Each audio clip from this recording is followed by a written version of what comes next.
mau makan pagi, sarapan pagi, cari yang pinggir jalan aja, yang murah meriah, enak, mengenyangkan. Sebenarnya ini cita rasanya boleh dibilang kelas memakan lah. Nah, mungkin karena sektornya UMKM dan sasarannya adalah pekerja-pekerja berpenghasilan ya cukupan aja lah, pas-pasan, maka harganya dibikin murah. Tapi kalau untuk rasa, dan saya belum lihat ada food vlogger kesini gitu. Jadi mau yang tidak khusus food vlogger coba bikin food vlog coba. Lokasinya di mana?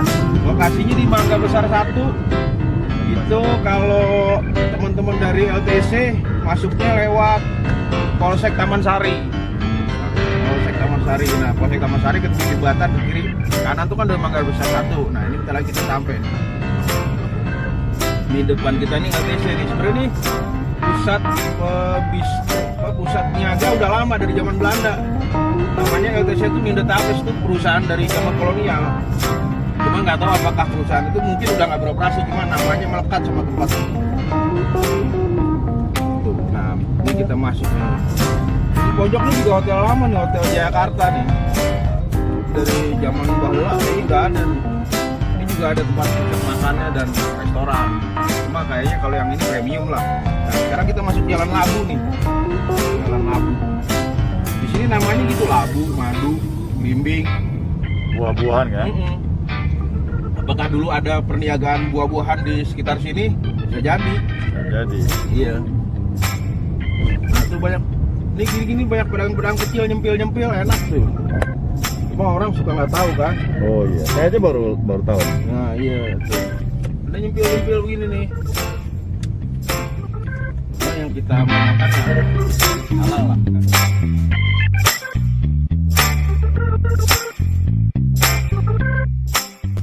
Oke guys. Pagi, Mendung ya? Pagi-pagi yang luar biasa, agak mendung. Ya, tapi enak lah, nggak anget.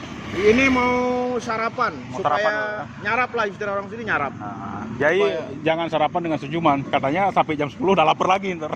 Ini sarapan pakai nasi nih beneran. Apa? Kita sarapan apa hari ini? Itu soto tangkar dan sate sapi, Bos. Oh. Itu enak, Bos. Jadi hari ini kita apa? Kuliner aja dulu ya? Pagi kan sarapan dulu, Nah, karena langsung. kita biasanya bikin kontennya kan habis makan siang. Ya, jadi kita Sekarang pakai sarapan. ini masih di kawasan Kota Tua, Ya, ini dekat lah. Kota Tua ini. Masih Mangga Besar 1 ini. Mangga Besar 1 ya? Iya, Mangga Besar 1. Dekat Glodok, sampingnya Glodok. Seberang sana Glodok. Sana Glodok, Sana udah stasiun Beos itu. Beos.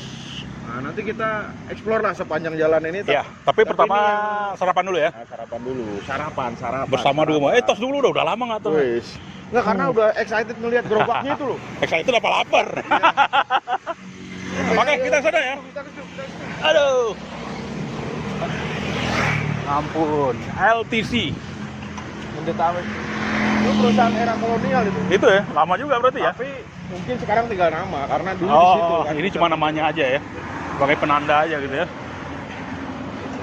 Oke. Kembali lagi. Pak, Masuk di situ Pak. Bapak susus kecil. Nah, iya benar. nah guys, apa nih? Soto Ini tangkar. soto tangkar nih, sate satu. Nah, di mana? Mangga Besar 1 ya? Besar satu nih. Pas di belakang gedung LTC itu ya. LTC. LTC Glodok ya. Nah, itu Mas, lihat tuh Mas. Tuh, wah, itu. Muter situ, Mas. Satenya dong, sate. Jadi Bikin aja. 15 lah. Nah, ya kita bincang-bincang dulu bro sini. iya dong itu. Tuh, lihat tuh. Jadi apa yang istimewa nih bro nih? Itu soto tangkar tuh, lihat tuh. Soto tangkar ya? Apa aja nih? Apa terserah, mau dagingnya aja, mau campur terserah. Nah, kalau saya jeroan tuh, Ya. senangnya jeroan. Boleh. Saya ngikut Mas Gali aja ini ya. Bang Aris doang, Bang Aris. Ntar kameramen juga harus pilih makan apa. Karena ini edisinya edisi makan. Ini baru pertama kita bikin school ya. Gitu, biasanya kan politik terus. Pecah Pusing, kepala tuh. pusing orang dengernya udah kan gitu kan. Ayo kita Ayo. Ayo teriak apa maunya? Hah? Apa maunya? Saya ngikut aja dah. kita campur ya. Oke, kita Nanti mau. kita wawancara lagi, wawancara. Iya.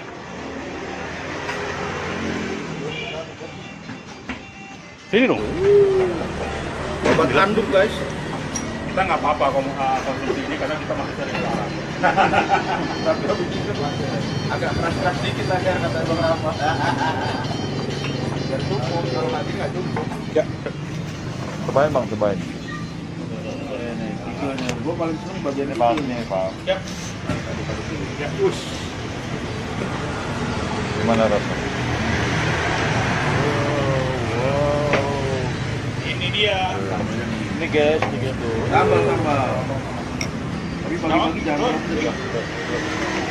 Wah, Udah tuh. obat anduk guys. Porsi nasinya guys. Ya. Kita nggak apa-apa Waduh, munyung, guys. konsumsi ini karena kita masih sering Porsi larang. habis olahraga kan. Tapi habis Belum ini, tapi nanti lagi olahraga. dikit aja kata Bang Rafa. Dibakar ya. Pelan-pelan. Bismillah dulu. Nanti Nih, masih muncul kikilnya. Gue paling seneng bagian Apa? kikil nih. Kikil, jeroan, Atau pada gini lebih us. Rupanya ini kolagen lah. Kayaknya 18 tusuk aja bos. Iya, ini kan bertiga. Ada sate juga. Ada nanti lihat. Sate apa? Sate sapi. Sate apa bang? Sambal. Oh, sate sapi. Tapi ada pagi-pagi satenya. jangan terlalu pedes lah. Muncul. Repot bos, repot. Ini bos.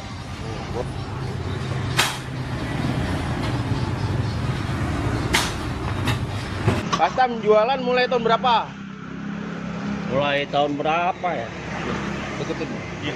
Kurang tahu lah kalau gitu mah. Udah berapa puluh tahun? Udah 23 tahun. Oh, 23 tahun. Berarti dari sekitar tahun 1997 kali ya. 97 98 ya? berarti. Ya, gitu lah. Ya, Sebelum soalnya kerusuhan ya? Nah, saya ini udah 23 tahun. Waktu rame-rame sini? Kerusuhan. Rusuh masih dagang. Oh, udah iya. udah dagang. Udah. Udah dagang. Udah Berarti dagang, ya. sekitar 23 tahun ya. Iya, Benar, 20-an benar. tahun lebih lah. Oh, Tahun tahun ya. 97 lah berarti Iya, ya. ya bener lah gitu. Pokoknya jualan mulai zaman Pak Harto berarti. Ya. Pak Ah. Harto, Udah tahu. Pak Habibie. Dulu masih murah itu. Pakai masih goceng. Oh, goceng itu. Tahun Iya. segitu goceng, bos. Goceng ini, pakai nasi. Bapak asalnya dari mana? Bogor, Jasinga. Oh, Jasinga. Jasinga Oh, ini. Jasinga ya. Tanahnya luas dong. Oh, alhamdulillah ada tanah. Amin. Buat sawah Ah, ada. gitu ya. Gimana? Ini Pak siapa namanya? Pastam. Pak Atam apa belajar Belajar ngeracik. Ini Bikin gimana? Akarnya dari mana? Ini kan Bang? enak banget ini. Dari pos saya. Oh. Kalau bumbu pos saya yang bikin. Kompor. Iya, pos saya. Tapi sampai sekarang gua yang ngeracik apa? Iya, lacik. Ini resep keluarga apa rahasia ya? Iya, berarti resep keluarga. Resep Mas. keluarga. Iya, ya? keluarga ini mah udah Iya. punya semua tahu, anak gue udah tahu semua. Udah ya, iya. Saya bantuin, mau bantuin gitu. Tapi beda rasanya. Saya kan biasa makan soto cangkap juga. Tapi yang ini luar biasa deh. Mantap. Amin. Berarti pilihan saya nggak tepat untuk ngajak teman Tepat, sini. nggak salah maksudnya. Tepat kan? Iya, tepat kan? Pak, biasa buka dari jam berapa sampai jam berapa nih? Kalau saya 5:30 udah nyampe sini. Setengah 6 nyampe. Udah beres dah. Biasanya selesai jam berapa tuh? Habis itu. Kalau Kayaknya habis nggak lama kayaknya nih. nggak tentu, kemarin jam 9 udahan. Oh, jam 9 dahan. Jadi tiga jam aja kerja gitu ya. 3 jam jadi konglomerat itu. Kemarin kemarinnya ada jam 11.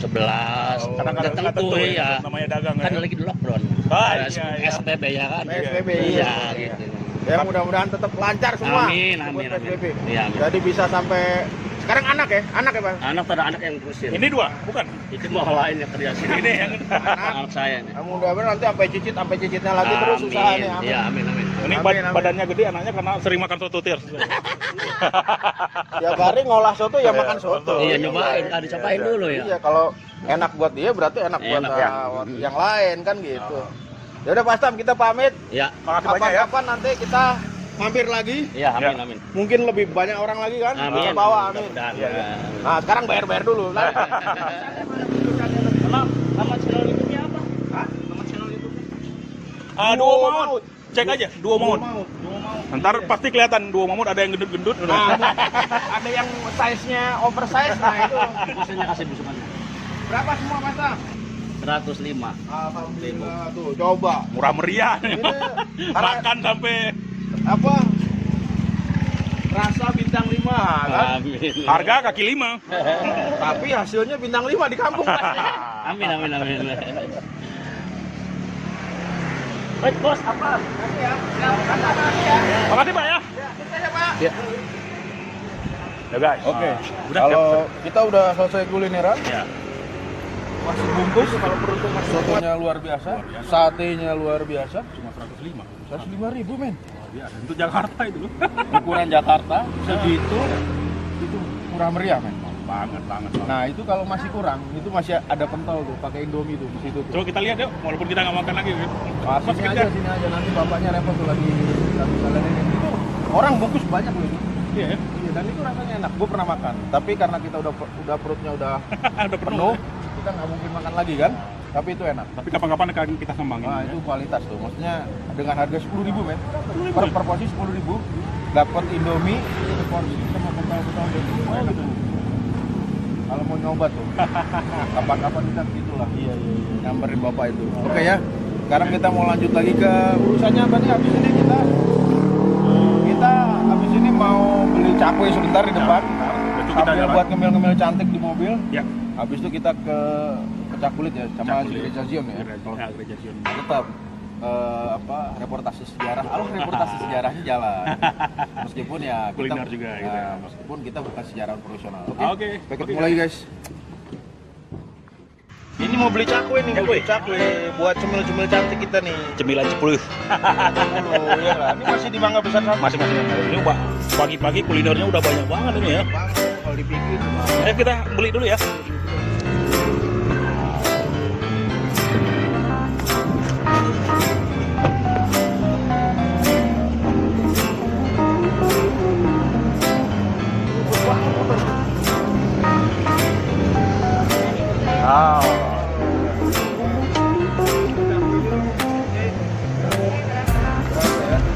Kita berapa orang sih? 3. Kita 10 juga nggak apa-apa. 10. Mau bantal apa mau cakwe doang? Kalau saya nggak beli Cakwe aja. lagi pikir. Tadi ngomong gitu viralkan ini. Oh dading. Cakwe Medan. Cakwe Medan siapa nih Ki? Ada ininya nggak? Cakwe Medan aja namanya. Cakwe Medan aja Ki. Ya tahu. Mie ayam juga ada.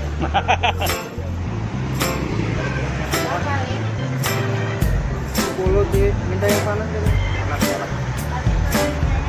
Iya Ki, mantap. Cakwe guys, cakwe. Cakwe guys. Kapan lagi ya nggak? Buat nanti ngemil di jalan ya. Gede-gede gaban nih.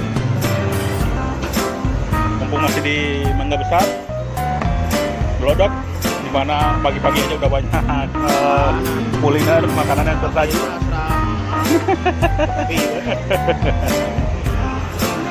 Tapi emang masing-masing daerah punya ada karakter masing-masing. Selatan itu gimana, barat itu gimana gitu ya.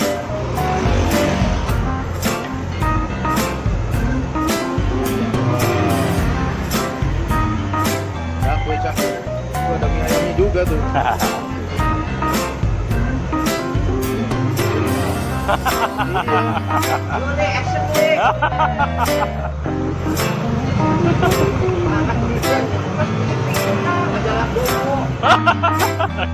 YouTube. Udah gak ada film gua.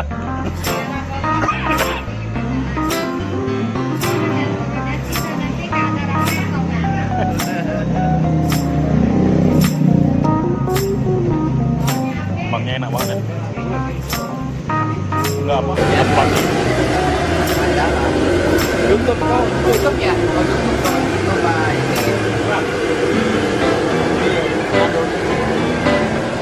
Ini kayaknya sederhana, cuma kita suruh bikin begini nggak bisa. Yang ada berantakan. Itu konsistensi tahun tahun ini. Kita tahu makannya aja. Ya itulah makanya saya itu.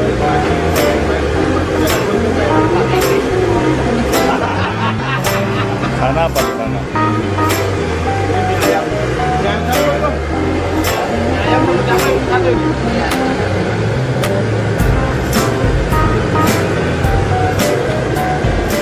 Oke, Halo, ya. masih di seputaran mana? Jakarta Kota. Jakarta, Kota Tua. Tepatnya kita sudah di Pelabuhan Sunda Kelapa. Sunda Kelapa, guys. Nah ini memang mungkin tidak seramai Biasanya ya. kalau tidak PSBB. Tapi masih ramai juga tadi yang Ya, ini kan goeser tadi. Karena ini kan Ya gimana kalau goeser itu nggak bisa ditahan. Ini kan pusat perdagangan yang sebenarnya secara Sudah 500 tahun kan? secara historis tuh umurnya udah Setengah milenium ya? Iya, ya udah ratusan tahun lah. Jadi dari kalau kita kutip Tomepire Tomepire? Tomepire itu menyebutnya kapala. Jadi bukan kelapa, kapala mungkin ya, spelling orang Portugis Dia pada salah, masa itu iya. gitu kan. Orang bule aja sekarang masih suka Nah, salah sebut ya? Jadi ini sebenarnya secara historis dimiliki oleh, nih ya kalau kita merunut pada sejarah klasik, ini dimiliki oleh pelabuhan ini dimiliki sama kerajaan Sunda Kelapa. Sunda di Pakuan sana, di Bogor sana. Oh, ini di bawah kekuasaan mereka? Mereka di bawah wilayah pengaruh mereka. Makanya ketika Portugis pertama kali buka kantor dagang, itu izinnya ke sana. Ke Pakuan Bogor? Iya, istilahnya begitulah. Nah, itu yang membuat kerajaan Demak ketar-ketir juga, ketar-ketir.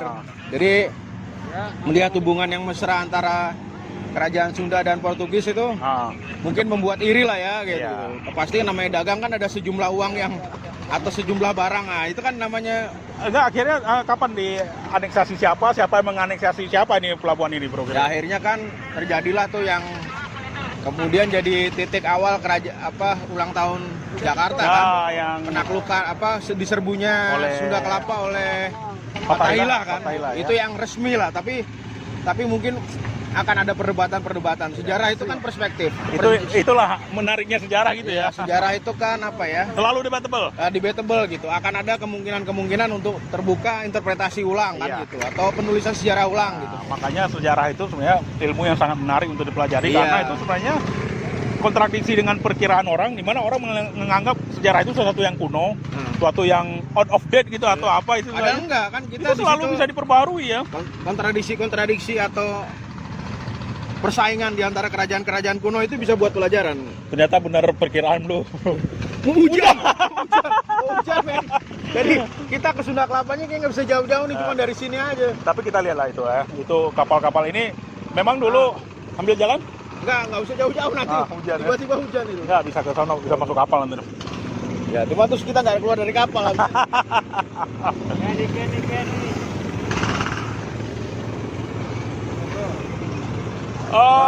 Ini kapal apa ini? Ini kapal antar pulau, nah. Antar pulau. Ini apa? Jenis kapalnya apa ini? Ini sih kayaknya bukan. Kalau ini kan udah Kenapa? Finisi ya? ya. Ini banyak kan ke Kalimantan sama ke Sulawesi kalau nggak salah. Kapan-kapan dua mau ikutlah itu. Ikut pelayaran Finisi. Iya. Oh, ini kapal Finisinya, Mas. Ini jangan jauh-jauh dong mikrofonnya nih. Aduh.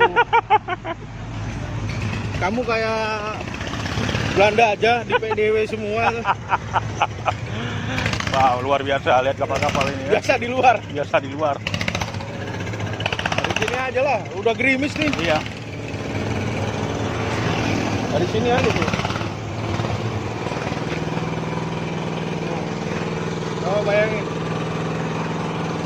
Nah, sejarah itu juga membuka imajinasi. Iya. Kau bayangin nggak berabad-abad lampau, bagaimana mereka bersandar, apa yang mereka bicarakan, apa yang mereka bawa, Iya.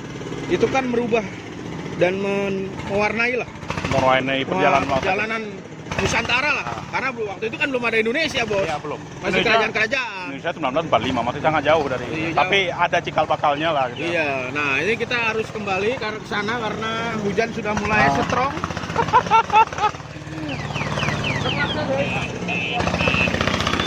Terpaksa guys. Hutan Sunda Kelapa dipersingkat.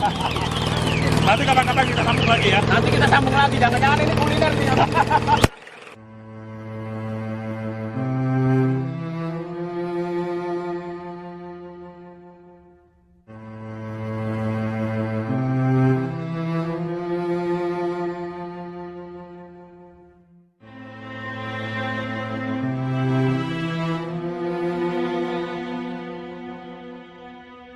Sekarang kita ada di mana nih? Ini kita di Gereja Sion. Gereja Sion.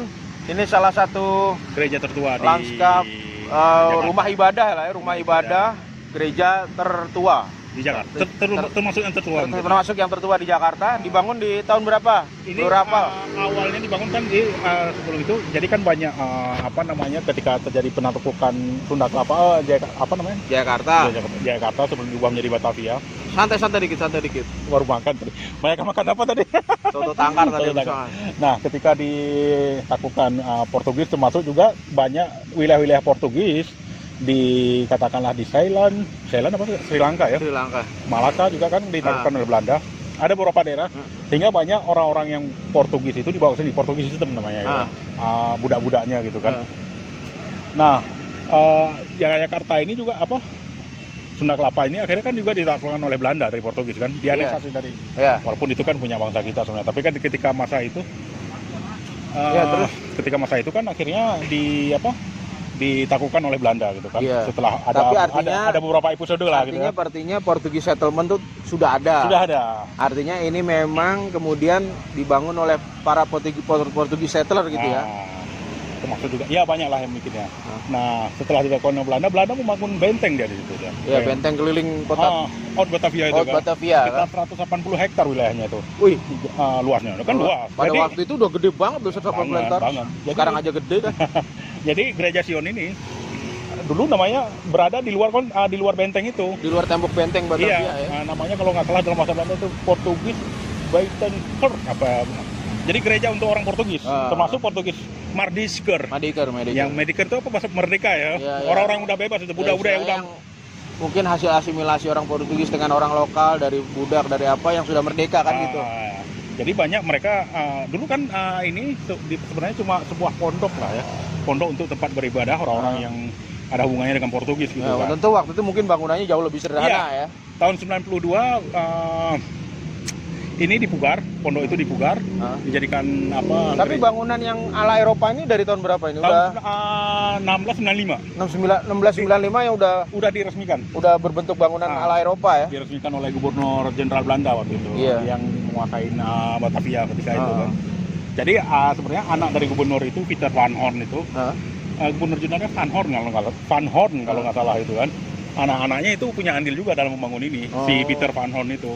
Jadi tahun 1695 dia meminta bantuan bapaknya untuk ikut juga meresmikan ini untuk gereja ini. Dulu namanya Portugis Buitenkerk apa namanya? Contekannya kerpeannya dibuka nggak apa-apa. Ya. Kalau bahasa orang kerpeannya dibuka nggak apa-apa. Peter Van Horn ya. Ya benar. Portugis Buitenkerk ya benar. Nah, akhirnya setelah ini sempat mengalami beberapa fase lah ya dalam perjalanan sejarah kurun sejarah itu. Batavia terus tahun 19 ketika merdeka pihak Belanda akhirnya menyerahkannya ini kepada Gereja Protestan Indonesia untuk dikelola oleh Sinode GPIB. Saya nggak tahu ya. Ini itu kantornya GPIB ya. Oh GPIB ya. GPIB itu. Tahun 1957 akhirnya diubah dulu sempat namanya di Gereja Portugis. Kemudian 1957 kalau nggak salah diubah hasil dari rapat sinode ini mungkin dirubah menjadi Gereja Sion. Sion salah satu bukit di Palestina ya kalau nggak salah itu. Jadi buat teman-teman yang memang punya kesempatan, teman-teman Nasrani ya, yang punya kesempatan beribadah ke gereja ini datanglah. Ini sejarah dan tapi sayang kita belum bisa masuk ke dalam karena pengurusnya belum datang. Sementara itu yang bisa kita laporkan, kita reportase dari Gereja Sion di daerah kota nih. Ini nggak jauh dari Bios mungkin cuma 200 meter. Ini ke Mangga 2 nggak jauh, ke Bios nggak jauh. Dan ini memang wilayah lama Jakarta lah. Kota tua Jakarta lah, Haute Batavia. Cuma memang nih posisinya kalau secara historis dia di luar tembok Kota Batavia lama ya. Ya, jadi gitu kira-kira kawan-kawan. Ini cuacanya luar biasa. Mudah-mudahan jadi rezeki buat kita semua. Amin. Nah, ini lonceng ini penanda klasik daripada penanda utama daripada sebenarnya bangunan gereja ini. Karena ini katanya Bapak yang jaga di depan, yang jaga gereja. Ini adalah bagian yang tidak dihabisin lah. Pokoknya ini bangunan utamanya di rehab. Nah ini tetap ditinggalin untuk menandakan bahwa ini adalah bagian dari gereja pertama bangunan gereja Portugis itu. Lonceng ini disisakan. Ini adalah penanda utamanya. Jadi ini dari tahun 1600-an nih. Kalau nggak salah tadi keterangannya 1667. Wow, lama juga ya. Udah sekitar 300 tahun lebih ini. Iya. 350 tahun lah. Jadi inilah penanda untuk bangunan gereja ini. Jadi gitu ya kawan-kawan, Ya. ini cuacanya luar biasa. Mudah-mudahan jadi berkah buat kita semua. Oke, Oke, guys. sahabat Dua Maut ya lah. Tadi nggak ada sahabat Dua Maut karena hujan mengejar kita. Terus kenyang. Kenyang pula perut kan habis makan soto tangkar sama sate kan. Iya, iya. Ya, jadi ini shot kita terakhir di episode kali ini ya. Iya. Ini kita mau bicara Tentang soal bukan dikatakan legend juga ya, karena memang itu salah satu peristiwa historis ya. Jadi dia yang memang terjadi ya. satu peristiwa sejarah yang nyata yang memang ada monumennya. Cuma monumennya itu udah dipindah ke Museum Taman Prasasti. Museum Taman Prasasti di Tanah Abang 1 ya. Bang 3 apa tuh? Iya, Yang dekat sama Ya, KONI DKI itu ya? ya, Kebun pokoknya Jaya ya? di kantor wali kota Jakarta Pusat Iya, sekarang di benar sebelah benar. itu. Iya, iya, iya. Nanti suatu saat kita explore ke situ ya. Nah, kenapa kita ada di sini? Kita bukan mau nge-shoot sebuah showroom mobil bukan. Bukan mau beli mobil, Heeh.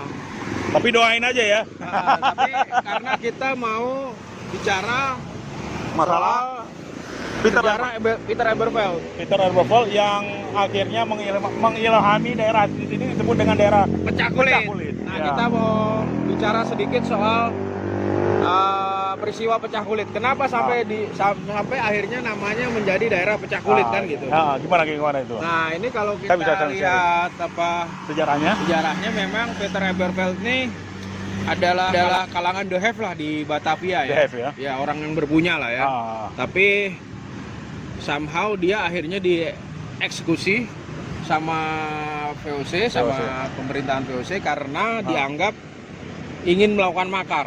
VOC menganggap dia sama teman-temannya, sama sahabatnya, sama para pengikutnya yang dianggap sama VOC mau melakukan makar. Jadi dia dianggap berkolaborasi dengan Kesultanan Banten. Oh, dengan salah satu Jadi pangeran unsur, ya? salah satu unsur-unsur dari Kesultanan Banten. Nah, kenapa kemudian VOC mengeksekusi Peter Eberfeld? Nah, ini karena memang Eberfeld ini secara keluarga menguasai sejumlah tanah yang jumlahnya tidak kecil. Jadi masalah properti juga Nah, ya? kalau kita duga ini bukan sekedar Eberfeld mau melakukan makar atau dianggap melakukan makar. Eberfeld mungkin hanya mempertahankan apa yang ia miliki. Apa yang menjadi haknya dia Apa ya? yang menjadi haknya. Cuma kemudian pastilah namanya VOC kan tukang cari-cari alasan kan. Nah, alasan yang tepat adalah Eberfeld dan sekutunya mau ingin melakukan makar terhadap pemerintahan VOC. Yang kalau kita bisa baca itu dugaannya adalah sebenarnya bukan mau makar tapi lebih pada mempertahankan haknya gitu. Dan Eberfeld mungkin juga tidak akan mungkin masih berpikir ya untuk melakukan makar secara besar-besaran ya, karena dia juga mungkin mengerti posisi dia saat itu ya. Iya, ini kan bahkan disebutkan di sini nih dia juga dihukum gitu. Sebelum dia dihukum mati tuh dia juga dihukum karena dianggap mau makar tuh di pergantian tahun baru 1722. Nah, dia dianggap merencanakan pembunuhan orang-orang Belanda, orang-orang kulit putih pada malam pergantian tahun baru ya. Karena kan malam pergantian tahun baru pasti pada ngumpul semua itu ya. Bahkan dia sebagai bentuk awal hukumannya itu dia diharuskan membayar sekian ribu ikat padi kepada pemerintah. Itu kepada pemerintah. Jadi itu bentuk hukuman awal. Cuma mungkin karena ingin menimbulkan efek jerah, deterrent effect ya. Deterrent effect kepada orang-orang yang ingin membuat goyah pemerintahan Dewan Hindia Belanda itu. Akhirnya dia dihukum mati. Nah, Bang Rapal coba ceritakan cara dia dihukum mati itu. Biasanya VOC ketika zaman-zaman segitu mereka ketika ingin menghukum seorang seperti kita yang dalam vlog kita sebelumnya itu di depan Stadhuis itu bisa digantung atau ditenggelamkan itu. Ada tempat bak penenggelamannya itu kan. Itu emang udah yang jadi tontonan orang ketika hari Jumat itu ya.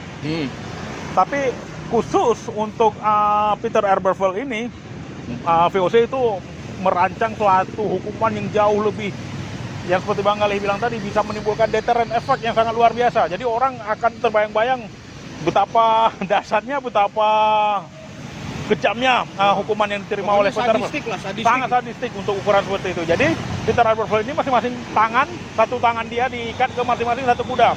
Tangan kanan satu kuda, tangan kiri satu kuda, juga kaki kiri dan kaki kanan masing-masing satu kuda, sehingga berbeda jurusan, berbeda berlawanan arah, sehingga ketika diberi komando, bam, Udah itu berlari dengan sekuat tenaga dan akhirnya badan dari Peter Air Buffalo ini pecah. Iya. Sehingga disebut dengan pecah kulitnya pecah gitu kan. Bahkan setelah ditarik itu kepalanya masih dipenggal. Masih dipenggal ya? Yang untuk dipertontonkan Iya, di salah satu. Iya. Gue ingat itu.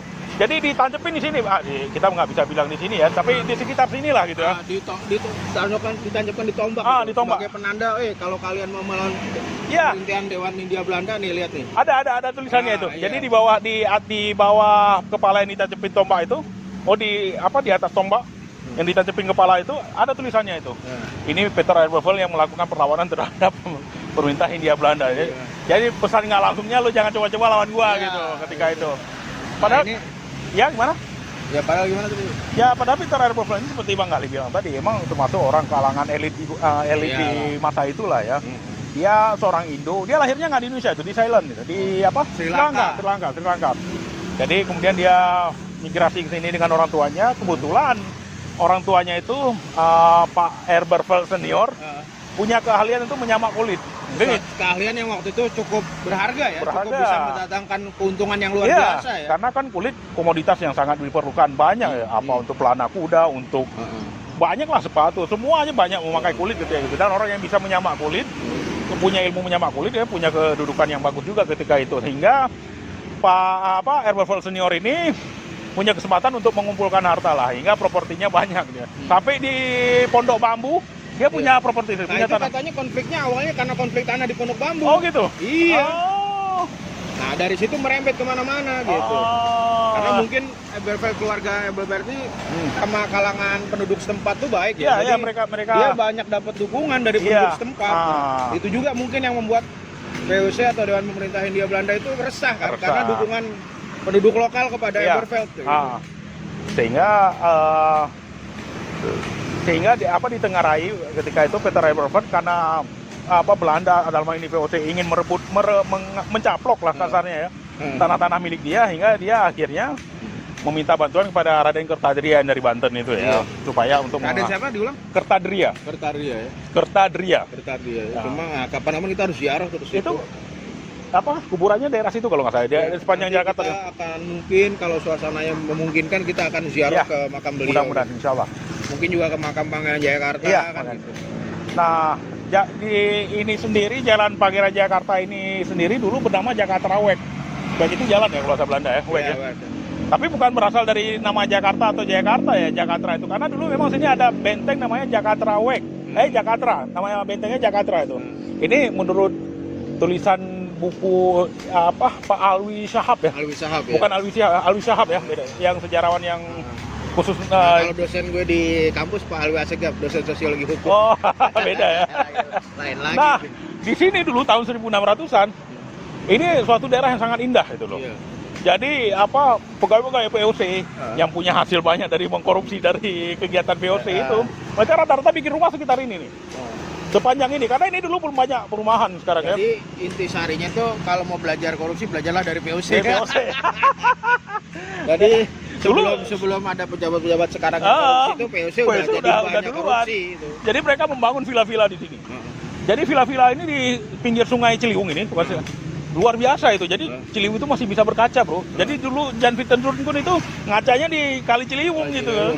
Coba kalau bayangin nggak kalau waktu itu udah ada KPK Hindia Belanda, KPK-nya VOC, berapa itu yang ditangkap tuh? Udah disegel. Udah Jumat Keramat semua kan. Tiap hari Jumat Keramat itu, tiap minggu Jumat Keramat ya. Iya, sayangnya nggak ada begitu. Sekarang masih ada nggak Jumat Keramat? Nggak pernah lagi ya. Beda lagi. Jangan nanti kamu tendensius itu menganggap pimpinan KPK begini-begitu, nggak boleh. Kamu tendensius. Nah, kembali ke soal Peter Air Buffalo tadi. Peter Air Buffalo itu nggak kayak sekarang, maksudnya itu bisa dipadankan nggak sih sama kejadian sekarang yang katanya tuh ada seorang jenderal di istana yang ngancem satu kelompok gitu yang namanya kami itu nggak kayak begitu kan? Mirip-mirip lah. Kan katanya ada kelompok penguasa tuh ada seorang jenderal itu katanya ngancem jangan coba-coba mengganggu stabilitas politik. Wah, bisa jadi tuh bro. Kayak zaman Orba. Ya itu mungkin sejarah itu selalu berubah. Artinya konflik politik, pertentangan politik itu bukan barang baru. Udah ada sejarah. Artinya potensi oposisi, perlawanan itu wajar. Hanya jangan kemudian potensi oposisi dan perlawanan itu disikapi seperti VOC mensikapi Haberfeld kan begitu. Ya, harusnya wajar-wajar. Wajar-wajar Negara aja. demokrasi kok gitu ya. Jadi VOC waktu itu baper sama Haberfeld gitu. Iya. Waduh, Bawa dia tanah. perasaan. Nah, sekarang jangan kebaperan model VOC itu dibawa-bawa lah di era demokrasi. Kok jadi kesini sih pembahasan? Tapi sayang juga ya Haberfeld ada ada yang mengatakan bahwa justru dia dikhianatin oleh budaknya sendiri Nah, itu yang makanya. melaporkan ke VOC bahwa rencana pemberontakan dia dengan Raden Kertaridia ini. Nah, jadi hati-hati pengkhianatan orang dalam itu. Bisa kejadian di mana-mana. Dan selalu kapan ada. saja, iya. Dan herannya selalu ada. Selalu di mana? ada, Di iya. Aceh juga ada kisah pengkhianatan gitu. Iya. Di kerajaan-kerajaan Hampir katakanlah. di seluruh Iya. babakan sejarah itu ada pengkhianatan orang dalam. Apalagi di kerajaan-kerajaan di Jawa Iya, ya. apalagi di pemerintahan modern gitu Iya. juga nggak menggunting dalam lipatan itu kan biasa. Iya, itu selalu ada emang ya. Nah ini kenapa kita ngambil posisinya di sini karena inilah diduga dulu prasasti peringatan Tugu Haberfeld ini ada di sini. Ada di sini. Diduga lah ya, kami belum bisa memastikan. Nah, Ini hanya diduga. Jadi kalau teman-teman punya komentar silakan. atau ada teman-teman yang tahu Ah. lokasi persisnya daripada monumen Haberfeld, ya, tolong dikasih di kolom komentar. Gitu. Lokasi persisnya dulu ya. Kalau Iya. sekarang prasastinya udah dibawa ke Museum Taman Prasasti. Taman Prasasti. Ya. Nah jadi ya begitulah kira-kira. Ya, Setiap babakan sejarah itu mengundang decak kagum, tanda tanya, penasaran, air mata juga ya. air mata, imajinasi, Imajinasi bahkan juga. pembelajaran yang bisa dipetik hingga hari ini. Dan sejarah selalu berulang sepertinya benar juga Iya, gitu ya. sejarah itu berulang ya. Kalau dulu zaman dulu ada kejadian Haberfeld, nggak tahu lagi zaman sekarang apa kan gitu. Nggak, sekarang gua gini aja dah. Ini ada perintilan gitu kan. 20 tahun atau 15 tahun lalu kan heboh aglonema. Sekarang kok heboh lagi? Ada tanaman sejenis, janda bolong gitu. Aduh, lagi heboh sekarang, Ya, Bos. pokoknya, ada bahasa Prancisnya tuh lah. Apa tuh? Sejarah berulang tuh ada bahasa. La history repeat gitu. Apa repeat? Jangan sampai karena kebodohan-kebodohan di masa lalu Nah, atau tindakan-tindakan kekerasan di masa lalu itu menginspirasi ya. pembuat kebijakan politik atau publik di era modern untuk melakukan kesalahan yang sama gitu kan. Tapi harusnya emang kita banyak belajar Dari Amerika sejarah. lagi kan. Iya. Amerika kan mereka banyak nggak mau mengulang sejarah-sejarah kelam mereka gitu kan. Mereka sangat belajar Jepang juga Jepang ya. Mereka sangat belajar dari sejarah-sejarah kelam yang mereka ciptakan. Iya. Yang pendahulu mereka ciptakan dulu ya. Mereka sangat belajar itu. Jangan sampai terulang gitu kan. Dan terulang. Tapi negara yang maju gitu sih, mereka nggak mau mengulang sejarah kelam mereka gitu kan. Iya. Sementara kita kadang-kadang selalu Secara terjebak konyol gitu. lah. Dan itu loh apa? Mental pengkhianatan itu loh selalu banyak ada, gitu. selalu Dari ada. masa ke masa itu loh. Aduh. Iya. Ya udah guys, daripada kita ngelantur dan akhirnya melakukan kritisi yang kita juga nggak mungkin bisa menangkan kritisi itu, ya kita anteng-anteng aja, kita mengulik sejarah klasik. Nantikan dua maut Dua mau di edisi selanjutnya sejarah berikutnya. Ya. Mungkin habis ini kita ngulik lagi ke masih di kota kali ya, Kota. atau di daerah lain ya, lah. masih di Jakarta lah. Jakarta Ya merembet Bogor insya Allah kan gitu. dan Bandung. Apa rencana kita Kita mau bikin 3B. apa tuh? Jadi Bandung. Banten, Bogor, Bandung. Nanti akan ada perjalanan Harusnya sejarah 4B gitu. itu bro. Apa? Banten, Bogor, Bojonegoro, Batavia. Batavia kan udah. Wah udah ya. Jadi kita tinggal 3B lagi nih ya. 3B lah gitu. Banten, Bogor, Bandung. Bandung. Itu kan tempat yang penuh sejarah Ya, juga. sejarah. Nanti mungkin kita mau ke titik nol di Bandung apa segala macam gitu kan. Doain ya guys ya. Doain guys supaya kita cepet 10.000 subscriber, Ya. 1 juta subscriber. Amin. Amin. Kalau itu kita akan mengeksplor. Kalau perlu pulau-pulau terluar, pulau Indonesia terluar. dulu lah. Indonesia Karena kita dulu. harus tahu sejarah bangsa kita Iya. sendiri, sejarah Nusantara sendiri. Kita akan mengulik kalau insya Allah ada kesempatan. Iya. Kita akan kulik apa pulau-pulau terluar kita, Sabang, Pulau Rondo, Pulau Dari Anambas, Sabang sampai Merauke. dari Tanah Abang sampai Rawabangke. Oh bukan. Dari Miangga sampai Pulau Rote. Oke Nah. guys, sampai ketemu lagi. Ciao. Ciao. Woo.